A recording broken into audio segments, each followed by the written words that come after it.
Buenos días. Por favor, busquen Romanos 1.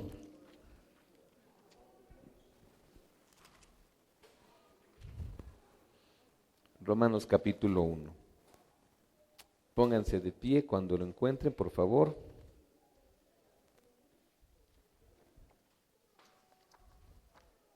La carta a los Romanos capítulo 1.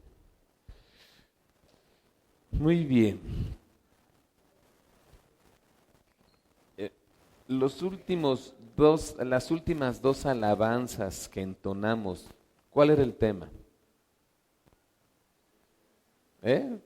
Salvación, ¿verdad? Hay que cantar con entendimiento. Salvación es el tema. Vamos a orar. Padre, te damos gracias por este tiempo. Rogamos que nos guíes en tu palabra y ayúdanos, Señor, a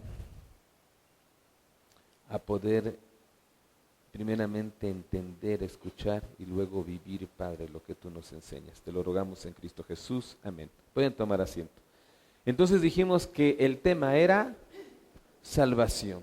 Muy bien, esto es bueno. Mi predicación va a durar como 80 minutos. No, perdón, 45.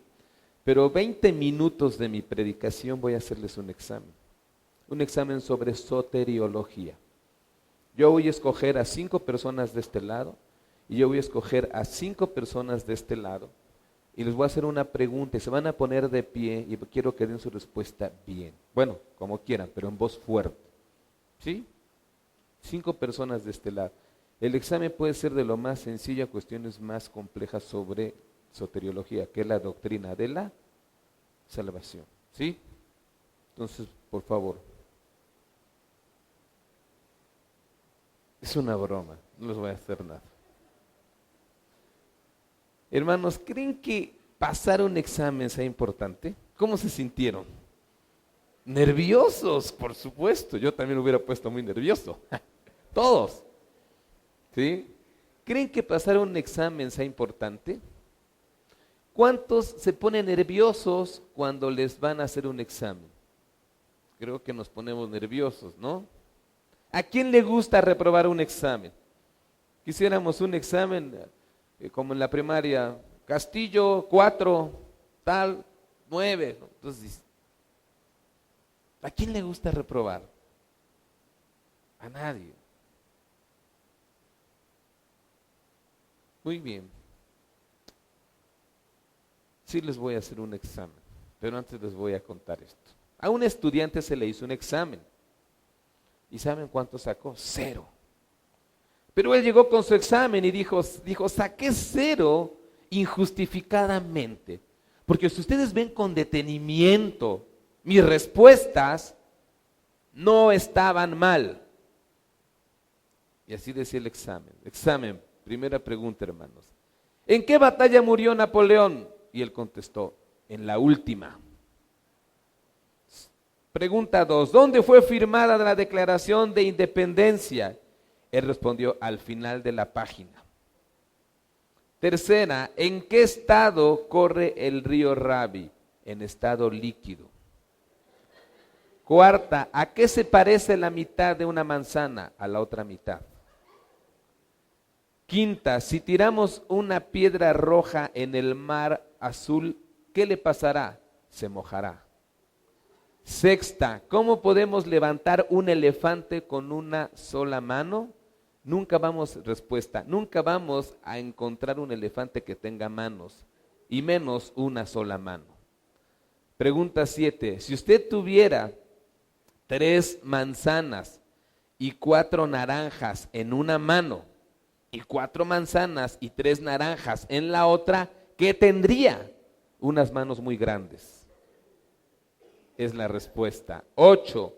Si se necesitaron 8 hombres para construir un muro en 10 horas, ¿cuánto tiempo les tomará a 4 hombres construir el mismo muro? Respuesta, ningún tiempo, el muro ya lo construyeron. 9 y última pregunta. ¿Cómo se puede dejar caer un huevo crudo en un piso de concreto sin quebrarlo? De ninguna manera, ya que un huevo crudo no puede quebrar un piso de concreto. ¿Sí? Bueno, pues así como esto es irrisorio, así también los hombres reprobamos el examen que nos hizo Dios. ¿Y sacamos cuánto? 0. Pero al igual que este joven, pensamos que a pesar de que sacamos 0, nuestras respuestas no estaban mal. ¿Sí?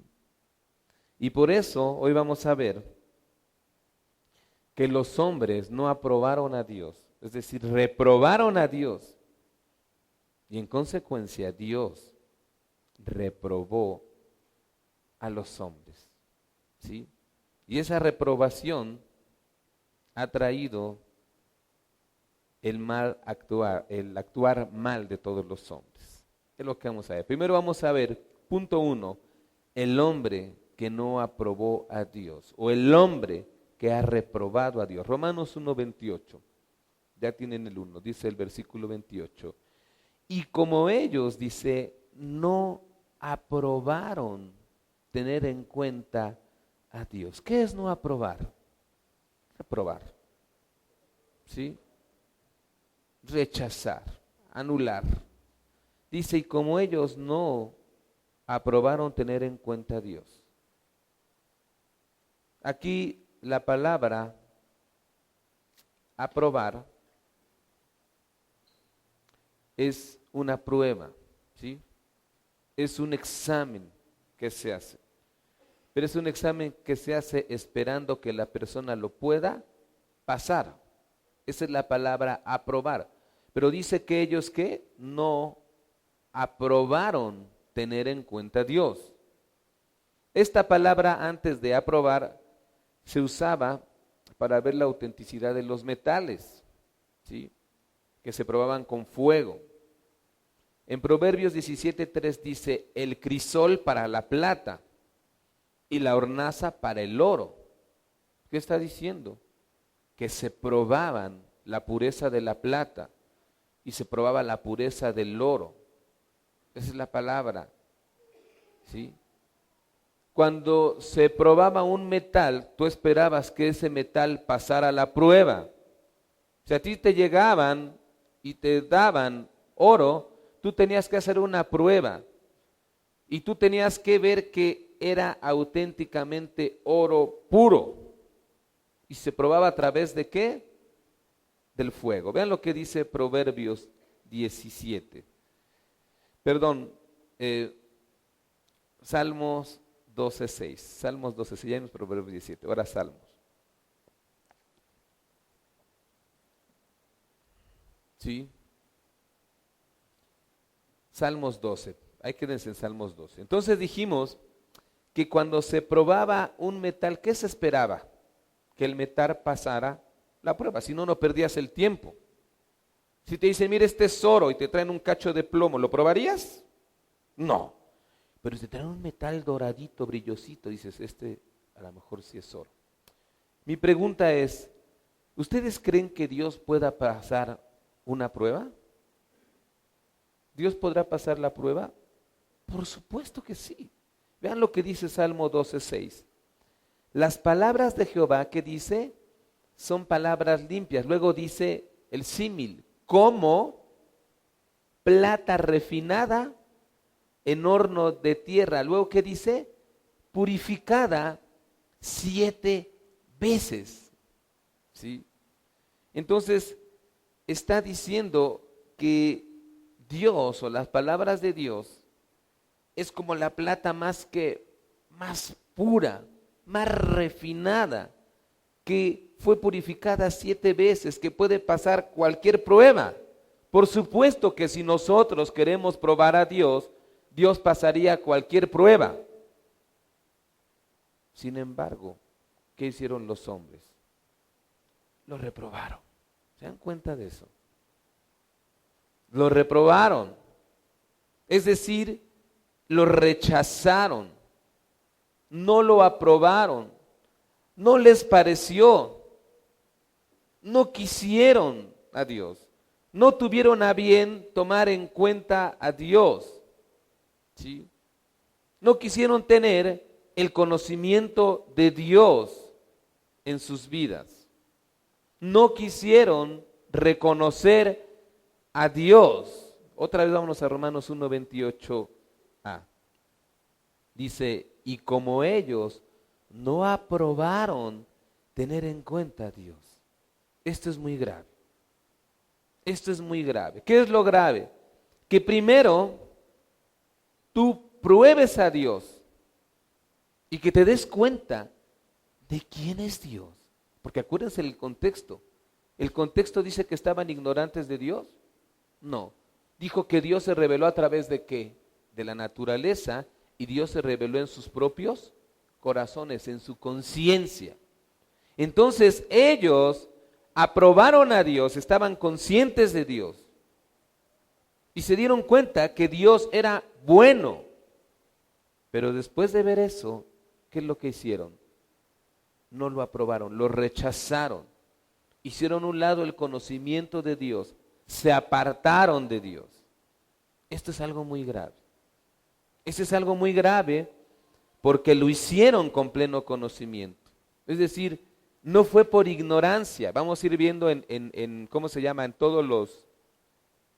todo este evangelio, que no fue por ignorancia, sino que fue una decisión reflexionada, pensada, consciente. Esto es algo muy grave del ser humano. Entonces, el ser humano, ¿qué es lo que hizo? Reprobó a Dios. Pero entonces, ¿qué hizo Dios?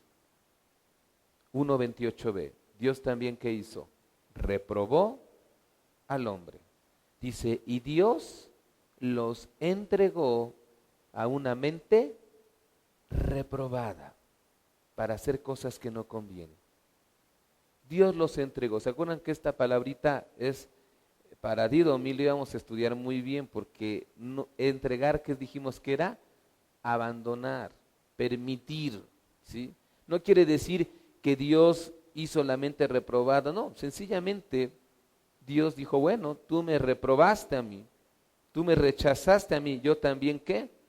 Te entrego a una mente reprobada, te repruebo, es decir, te abandono, permito que estés en tu mente que para mí está reprobada, ¿sí? Una mente que no puede pasar el examen, una mente que no puede pasar la prueba, una mente que no está refinada por el fuego y que no es pura como lo es Dios.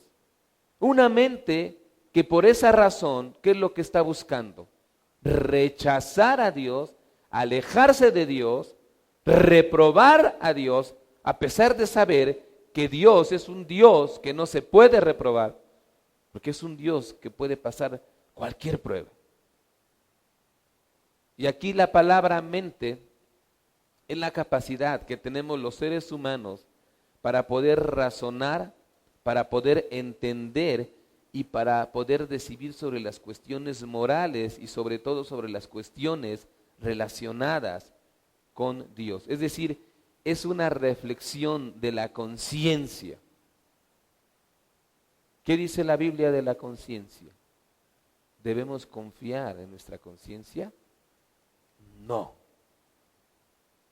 Claro que no, porque es una conciencia que está afectada. Sí se salvó algo, pero en sí no es buena, porque la gente que no conoce a Dios, normalmente su conciencia tiende a tomar decisiones que agradan a Dios o que desagradan a Dios.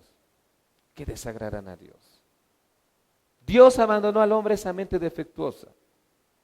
Dios permitió que esa mente reprobada por él hiciera su propia función, no lo rescató. Ahora pónganse a pensar, ¿cuál es la función o la labor o el trabajo o la acción de una mente reprobada por Dios? Hacer cosas que dicen ahí que no convienen. Esa es la función de la mente sin Dios. Hacer cosas que no son propias.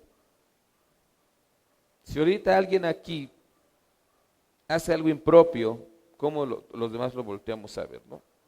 ¿Sí me explico? Bueno, pues es lo mismo. Esta mente llevó al ser humano, a la humanidad, a hacer cosas que no convienen.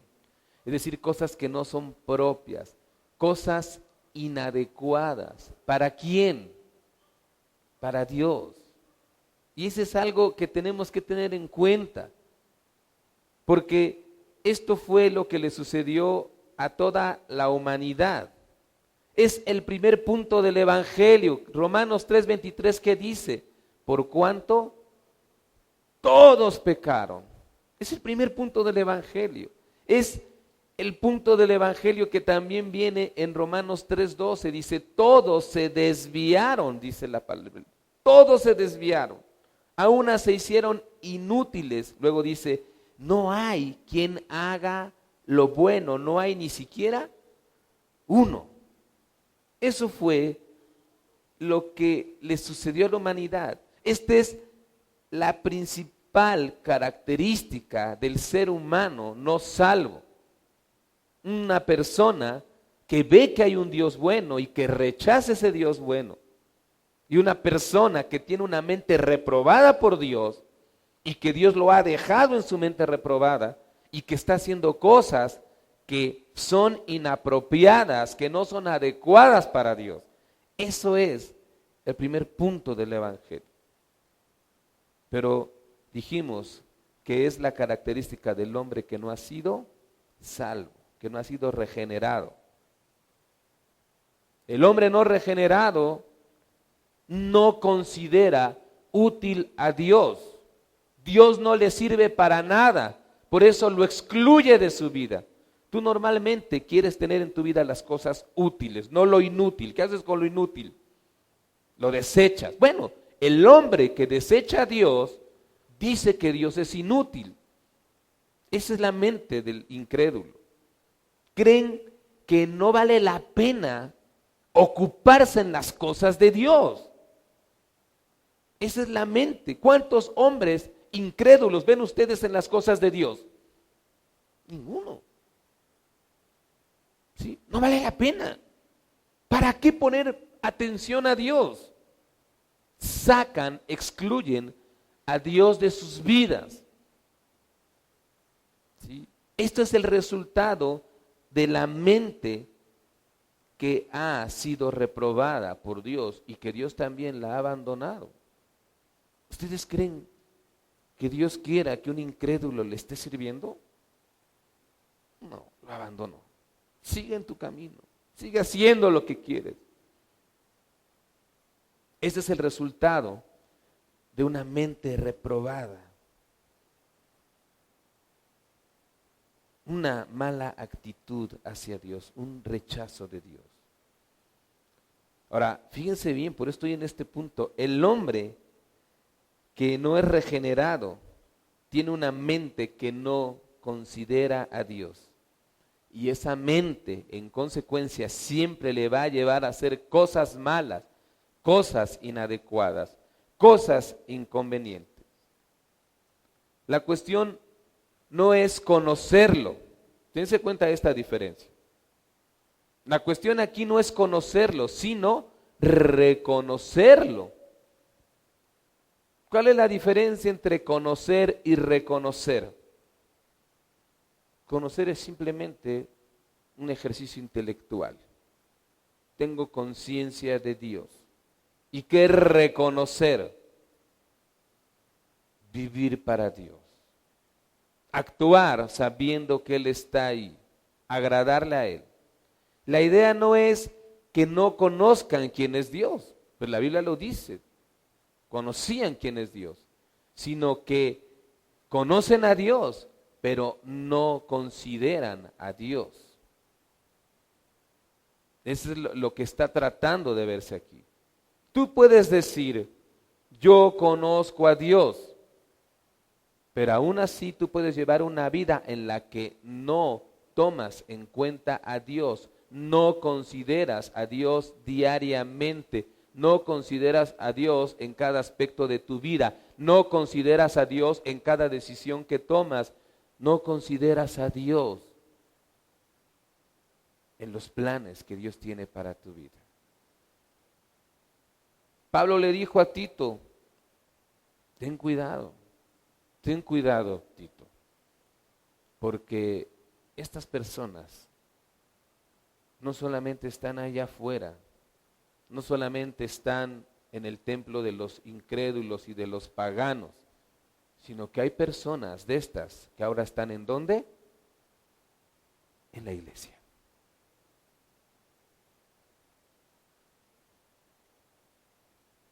Le dijo Pablo a Tito, no lo busquen, Tito 1.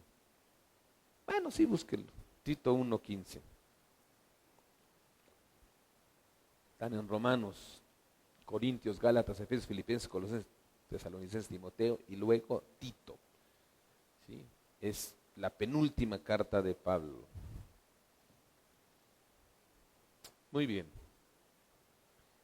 ¿Qué dije? ¿Ya ven? Me desconcentran. Tito 1. ¿Lo tienen? Versículo 15. ¿Sí? Todas las cosas, así empieza. Muy bien, luego uno se equivoca. Dice Tito 1:15, todas las cosas son puras para los puros, mas para los corrompidos, ¿y cómo les llama? Incrédulos, nada les es puro. Pues hasta su, ¿qué dice? Mente. ¿A qué los entregó Dios? A una mente reprobada. Dice, hasta su mente y su conciencia, ¿cómo están? Corrompidas, están puras. Está hablando de la mente de quién? Del incrédulo, del hombre que no tiene a Dios. Luego, ¿qué dice? ¿Cuál es la característica de algunos de estos hombres? 16, profesan conocer a Dios. Es decir, dicen, yo conozco a Dios. Pero ¿qué dice? Con los hechos lo niegan. Diferencia entre conocimiento y reconocimiento. Sí lo conocen, pero no lo reconocen en su vida. Sigue diciendo la Biblia, siendo abominables y rebeldes. Luego, ¿qué dice? Reprobados en cuanto a toda buena obra. Fíjense las características de estos hombres. Primero, ¿dónde estaban estos? Bueno, estos hombres estaban mal ¿por dentro o por fuera? Primero por dentro. ¿Por qué sabemos que estaban mal por dentro? Porque habla de su mente y su conciencia. Entonces estaban mal por dentro. Pero también estos hombres decían que conocían a Dios, ¿no? ¿Dónde estaban estos hombres?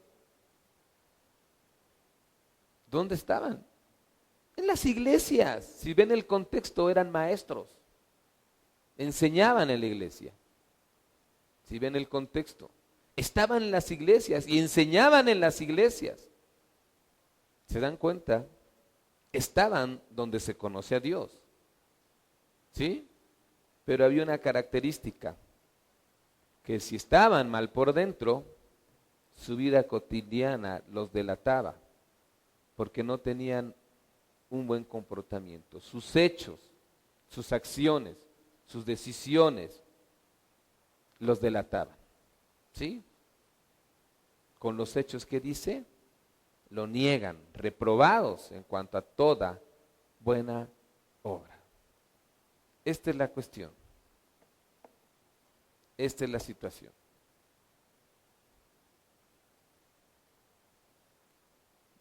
¿De qué estamos hablando, hermanos? De salvación y del hombre que ha sido reprobado, el hombre incrédulo, toda la humanidad, todos nosotros los hombres. Ahora, el segundo punto es, las cosas que hace el hombre que ha reprobado a Dios. ¿Qué hace un hombre que se dio cuenta que Dios existe, que se dio cuenta que es un Dios bueno, que es imposible que Dios haga lo malo? que es un Dios justo, es bondad, misericordia, que es todo, todo lo que hay. Y que a pesar de eso, se atreve a reprobarlo y a sacarlo de su vida. ¿Qué cosas podrá hacer este hombre? ¿Qué cosas podrá hacer esa mente reprobada por Dios? Vámonos a Romanos 1, 29 y 30, que es nuestro texto clave. Romanos 1, 29, 30. Lo primero, dice ahí, Romanos 1, 29, ¿lo tienen? Estando atestados. Lo primero, y esto es algo muy importante, es que están como atestados. Es decir, la palabra es hasta el tope, llenos, hasta desbordarse. ¿De qué? De pecado. ¿Sí? Esa es una característica. Están llenos hasta el tope. Se pueden desbordar ¿de qué? De pecado. Y mejor dicho, de pecados. Muchos. Esa es la primera característica. Dice ahí, atestados de toda injusticia, fornicación, perversidad, avaricia, maldad, llenos de envidia, homicidios, contiendas, engaños y malignidades. Primera lista. Están llenos de injusticia. Es decir, no son rectos. Cuando hay una situación, tienden a inclinarse más de un lado que del otro. No hacen lo que deben hacer. Lo justo es hacer lo correcto, lo que se debe hacer. Bueno, ellos no. Son personas que tienden a violar la ley. Pero no solamente eso, sino sobre todo tienden a violar la ley de Dios. Son injustos. Son fornicarios. Es decir, cometen todo tipo de inmoralidad sexual. Esto no lo vamos a ver porque ya lo vimos anteriormente. Todo tipo de inmoralidad sexual. Julio César fue uno de los hombres más famosos de toda la antigüedad. ¿Sí?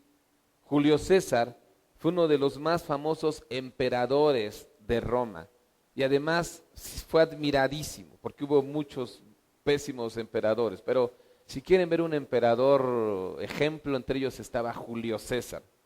Bueno, pues de este gran emperador Julio César se escribió lo siguiente. Julio César, fíjense bien la expresión, hombre de todas las mujeres. ¿Saben por qué? Que era muy mujeriego, pero decía, y mujer de todos los hombres, porque era homosexual. Qué feo, ¿no? Julio César, hombre de todas las mujeres y mujer de todos los hombres. Un día que Julio César fue a la actual Turquía, llegó y vio las costumbres de algunos orientales y vio la homosexualidad. La probó, le gustó. Y entonces hombres y mujeres, fornicarios, dice la palabra. Dice también ahí, son perversos, es decir, actúan con malicia, tienen malas intenciones en lo que hacen. Hacen las cosas con mala voluntad, esa es la perversidad. Que hacen algo, pero la intención mala ahí está, hay algo malo. No hay sinceridad y transparencia, a ver qué podemos hacer malo. Dice, son avariciosos, ¿sí? Es decir, aman a las riquezas y dan la espalda a Dios. Si tú les pones riquezas y Dios, ¿a quién creen que prefieren? Riquezas. Y le dan la espalda a Dios. Ahora, ¿tenemos un Dios generoso o no? Sí. La característica de Dios es que es generoso. Pero la característica del avaricioso es que todo quiere para sí y rechaza a Dios. El avaricioso quiere generar más y más y más ganancia. Son, dice también ahí, malvados. Es decir, aquí hacen todo tipo de mal ético. Dice, están llenos de envidia. ¿Qué es la envidia? Enojarse cuando vemos que otro prospera. Hervir cuando ves los logros de los otros y cuando tú dices, él está así, él tiene esto, él tiene aquello, y yo no lo tengo. ¿Sí? Él es mejor que yo, él es así, ella es más bonita, él es más inteligente, él es más rico. ¿Sí? Él saca mejores calificaciones, él hace esto mejor que yo. Envidia. Llenos de envidia. ¿Por qué entregaron los líderes religiosos de Israel a Jesús ante Pilato? Mateo 27:18 dice, porque sabía, es decir, Pilato, que por envidia le habían entregado. ¿A quién quieren? ¿A Barrabás o a Jesús? ¿Y qué dijeron?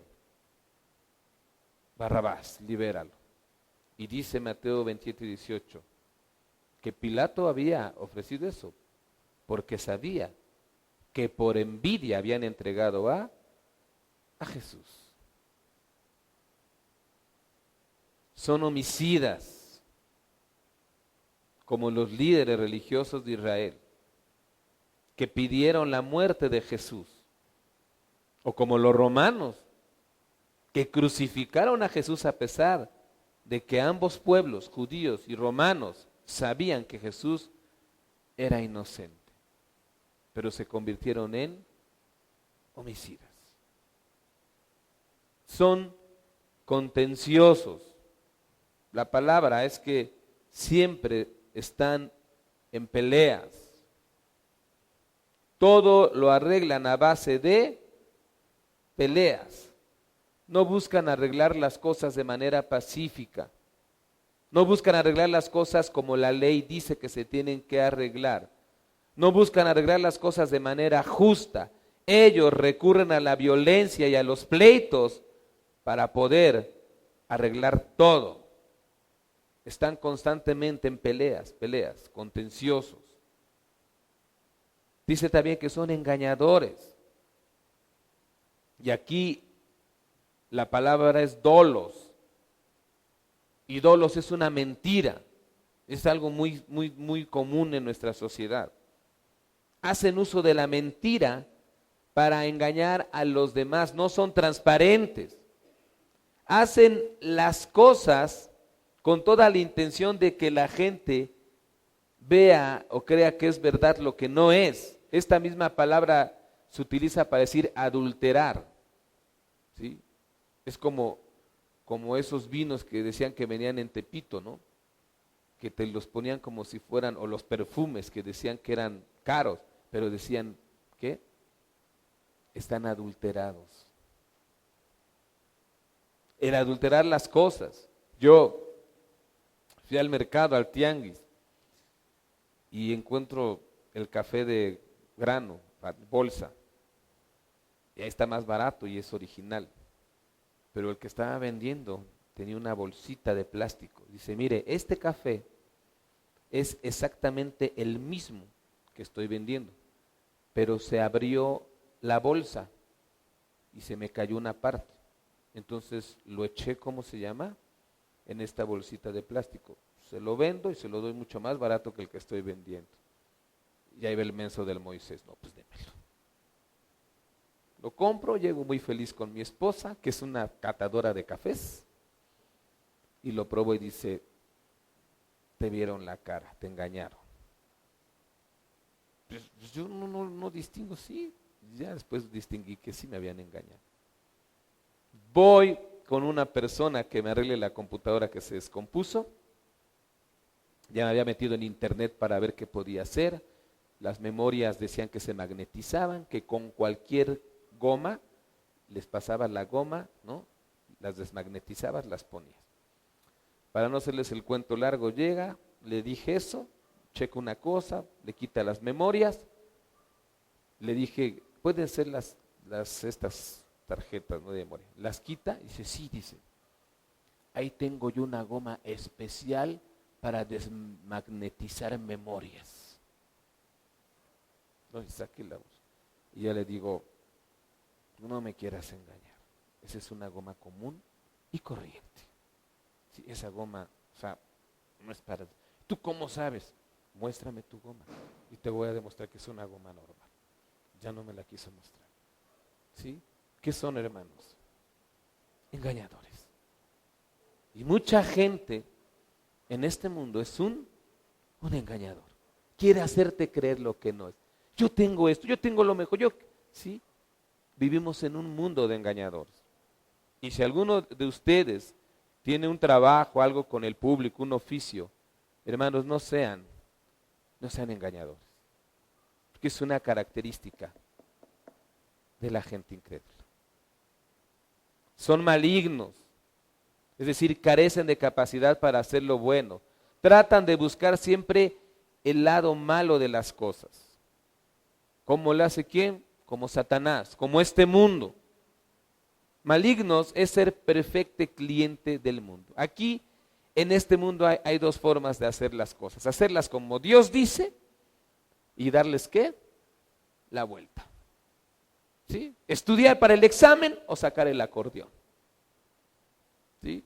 Hacer esto bien o buscar vueltecita. Esas son las dos cosas. Bueno, los malignos le buscan el lado malo a las cosas. O sea, actúan como actúa el mundo y el príncipe de este siglo que es Satanás, que es el maligno. Cosas al estilo del mundo. En pocas palabras, ese es bien tranza.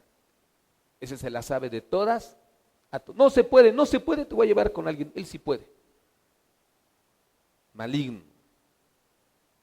Pero hermanos, ¿qué dijimos? Todo esto dijimos que es el actuar del hombre sin Dios, del hombre incrédulo. Ahora yo pregunto, ¿actuamos así los que sí conocemos a Dios? ¿Deberíamos actuar así los cristianos?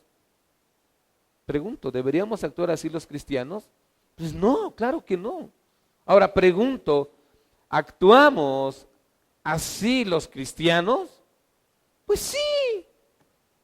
¿Quién no ha tenido envidia? ¿Quién no ha hecho, no?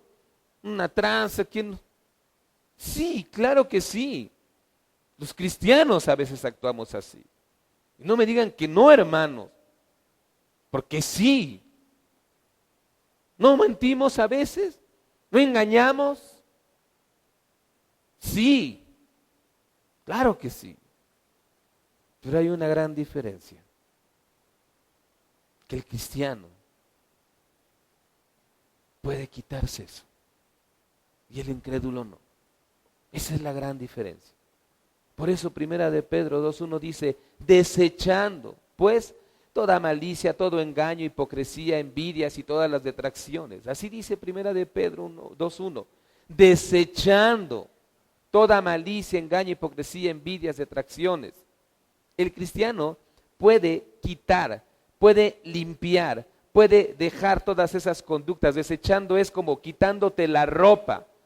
Si tú ya en tu vida tienes la ropa del engaño, si eres hijo de Dios, ¿qué puedes hacer? ¿Te la puedes qué? Quitar y tirar. Y en ese momento dejas de ser un engañador. Si toda la vida has sido avaricioso, ahorita te puedes quitar la playera de la avaricia y desecharla, tirarla. Si has sido mentiroso, lo puedes hacer. Si has sido lo que sea, todo lo que dice aquí. Esa es la gran diferencia. ¿Sí? ¿Por qué? Porque nosotros ya hemos sido regenerados. Porque Dios ha puesto un nuevo corazón. Porque Dios nos hizo nacer de nuevo. Porque Dios, ¿sí?, tuvo que ayudarnos para cambiar un corazón que le rechazaba, para darnos ahora uno que le acepta y que cree en Él. Porque Dios nos ha dado su Santo Espíritu y su palabra. Porque Dios nos ha dado una nueva naturaleza. Y todo eso no cuenta con ello el incrédulo. Así es de que nosotros podemos desechar esas características que no le agradan a Dios, esas conductas que no le agradan a Dios. esas conductas que no pueden dejar a aquellos hombres que están sin Cristo. Esa es la primera cuestión. La segunda cuestión es también, volviendo a Romanos 1:30 ahora, es que el hombre sin Dios también tiene serios problemas con ciertas áreas de su vida o de su persona. Uno es con su lengua, otro es con su forma de relacionarse y otro es con su orgullo. Son tres cuestiones importantes: la lengua, la forma de relacionarnos y nuestro orgullo. Romanos 1:30. Su lengua, ¿qué dice? ¿Son qué? Murmuradores y detractores. ¿Qué es murmurador? La palabra griega para es que hablan, ¿a dónde? Al oído. Hablan en secreto. Hablan en voz baja. Susurran, son sinónimos. ¿Sí? Obviamente, ¿cómo se le llama esto? Chisme. Chismoso. El chismoso es el que habla. Shh, que no se entere. Ese chismoso habla por dónde? Por abajito. ¿Sí? Esa es la palabra murmurador. Hablar de los demás, ¿pero en qué? En voz baja. Para que el otro no se entere. Te habla el oído. ¿Sí? Por eso cuando estés así y ves que te miran dos y se hablan al oído, ¿qué dices? Están hablando mal de mí. ¿No? Esa es la palabra. Les fascina estar hablando de todos y de todo, pero en voz ¿qué? Bajita. Pero vienen los detractores. Los detractores, la palabra en griego es hablar detrás de las personas. Pero aquí ya está otra modalidad. Puede ser en secreto, puede ser en ¿qué? En público. Ese es el detractor, abiertamente. De hecho, la palabra detractor a lo mejor atiende más, aunque no distingue, puede ser en secreto o en público, pero a lo mejor atiende más a lo público, porque la detracción va de la mano con lo que es la difamación, ¿sí? Entonces, estas personas no son capaces de hablar directamente con la persona de la que hablan mal, ¿sí me explico? Sino que hablan mal de esa persona. No dicen las cosas a las personas con las que tienen problemas o con las que hablan mal, sino que las dicen abiertamente a todas las personas. Por esta palabra también es calumniador o difamador, que significa quitar la buena fama de las personas. ¿Sí? Esa es la situación. Otra de las fallas es, dijimos, en la forma de relacionarse y en el orgullo. ¿Qué dice? Aborrecedores de Dios. Son personas que odian a Dios. ¿Han encontrado esas personas? ¿Sí se han encontrado personas así? Que todo lo que es religión les parece mal, que se burlan de Dios, que hablan mal de Dios, que ofenden a Dios. O sea, cuando los ven, ¿a poco no como que reflejan, sí, un odio hacia Dios? Hay personas así. Han habido ateos que han escrito libros, se han afanado por ir en contra de Dios. Bueno, pues es otra característica de estos incrédulos. Se burlan de Dios, hablan mal de Dios, hablan mal de todo lo que tiene que ver con Dios.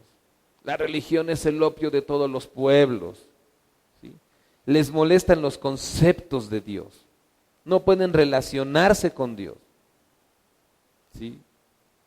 Todo lo que es de Dios es malo. Dice que un joven brillante, que era un buen estudiante, muy buen estudiante, iba en un tren expreso de Alemania. Iban varios en el tren expreso. Pasan por un lugar donde se estaba construyendo un templo evangélico. Y este joven, en voz alta y mirando a los pasajeros, dice: Estas personas, refiriéndose a la que estaban ahí construyendo cuando pasaron el templo evangélico, estas personas podrían gastar ese dinero en algo más provechoso que construir un templo. Por ejemplo, podrían usar ese dinero para hacer una sala de arte, para que la gente se cultive en la música. O tal vez podría ser un museo para que la gente conozca más de la cultura de todo el mundo. O podría ser un centro cívico, donde cada quien expresara los valores de nuestra nación. ¿Qué es lo que necesita realmente la gente de hoy? Uno de los pasajeros le dijo: joven, ¿tiene usted algo contra la construcción de ese templo? El joven le dijo: claro que sí. Hoy en día solamente los mensos, los tontos, los brutos frecuentan los domingos esos templos. El Señor le contestó: entonces yo soy uno de esos brutos. Y yo también soy un bruto, dijo otro pasajero. Otro más dijo: yo también voy al templo los domingos. Y un cuarto pasajero le dijo: y yo asisto a una iglesia evangélica. Lo curioso es que de esos 4 brutos, de esos 4 mensos, uno era profesor de una universidad, otro era el principal consejero del gobierno municipal y otro era director de una escuela. Y así, dice que estos 4 brutos terminaron platicando de sus iglesias, mientras en un rincón quedó solo aquel joven que odiaba a Dios. Hay gente que odia a Dios, que hace un lado a Dios, que inclusive no es capaz de ver las cosas buenas, aunque no sean religiosas, que ha traído el conocimiento de Dios. Son injuriosos también. Aquí es pasar el límite de sus relaciones con los demás. Si tratan mal a Dios, ¿cómo tratarán a los hombres? Pisotean a los hombres por su orgullo. Son soberbios, como dice 1:30, es decir, arrogantes, orgullosos, petulantes, presumidos. La forma de relacionarse de la gente soberbia es siempre mostrarse por encima de los demás. Son altivos, como dice igual 1:30. Es decir, aquí la palabra altivo es fanfarrón.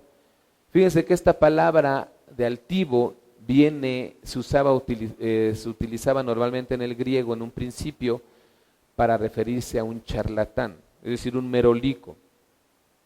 Y entre los griegos, el ser altivo o el ser fanfarrón era una persona que llegaba a un mercado y empezaba a gritar y vendía a gritos, ¿sí?, una medicina que aseguraba él curaba todo. De ahí viene la palabra altivo, fanfarrón. ¿Qué significa esto? Que los altivos lo pueden todo, los altivos lo saben todo, ¿sí? Son pretenciosos, creen que deben de ser alabados por lo que hacen porque lo saben todo y hacen públicos todos sus logros. No saben vivir en la discreción, siempre están hablando de lo que hacen, de lo que saben, en todo tienen que ver, todo lo saben, no se equivocan en nada.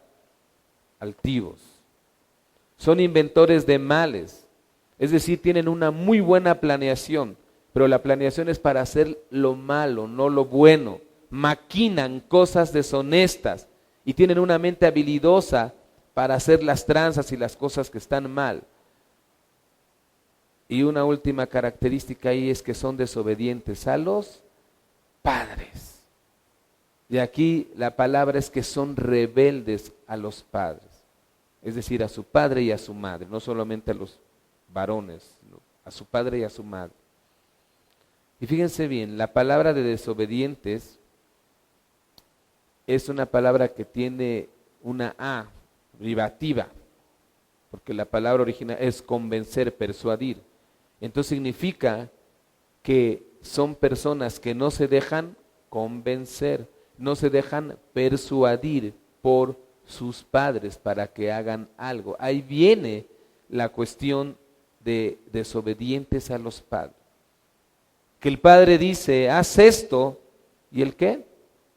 No lo convenciste, no lo persuadiste, él no lo va a hacer. ¿Sí? Los hijos incrédulos simplemente hacen lo que ellos quieren. Es otra característica para ver la incredulidad. Un hijo creyente debe tender a la obediencia. Y a los hijos creyentes les cuesta obedecer. Y nos cuesta a veces convencerlos.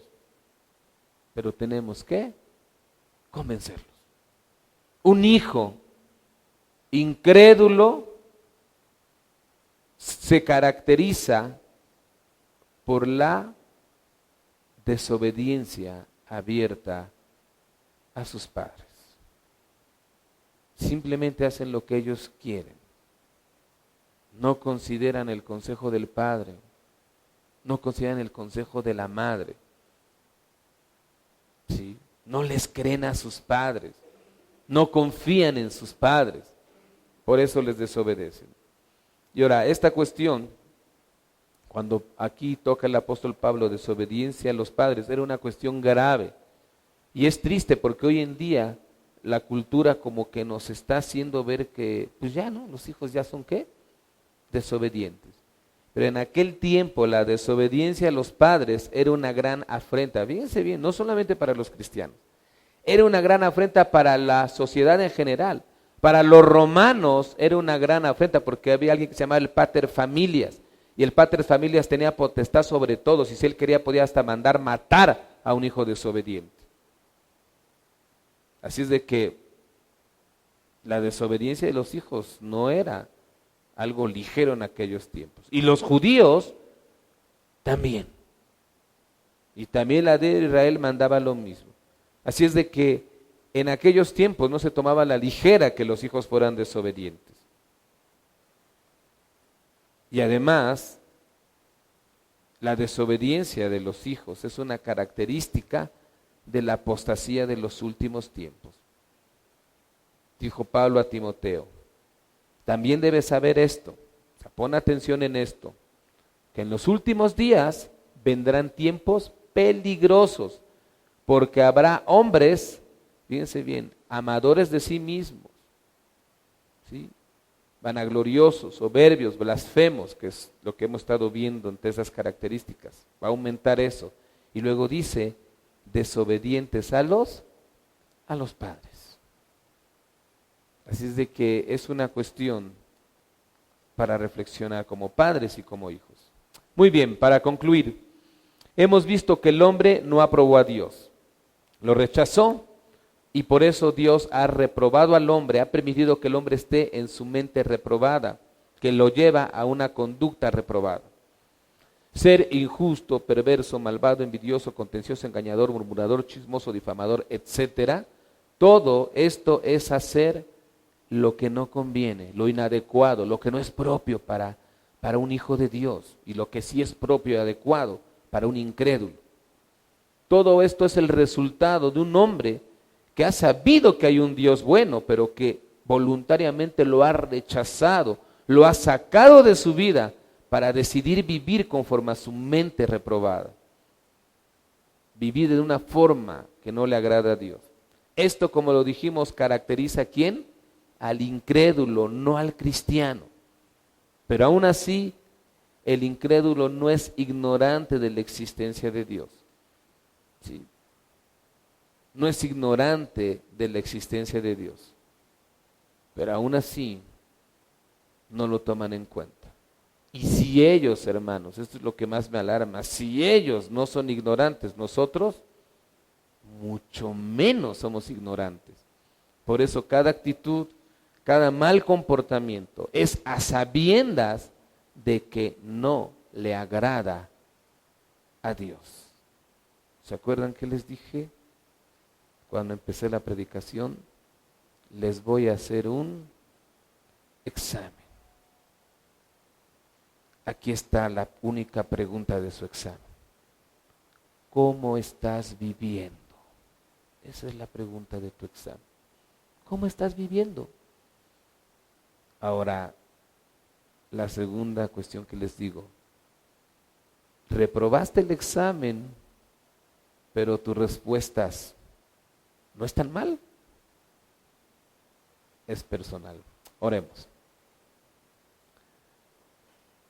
Padre, te damos gracias por tu palabra. Gracias porque tenemos ahora una capacidad diferente que tú nos has dado. Ayúdanos, Padre, a despojarnos de todo esto y ayúdanos a predicar tu evangelio y a hacer ver a esta gente que tienen que recibir a Cristo, Padre. Pero ayúdanos a respaldar esto con una vida adecuada, conveniente a tus propósitos. Te lo rogamos en Cristo Jesús. Amén. Gracias. Que Dios les bendiga.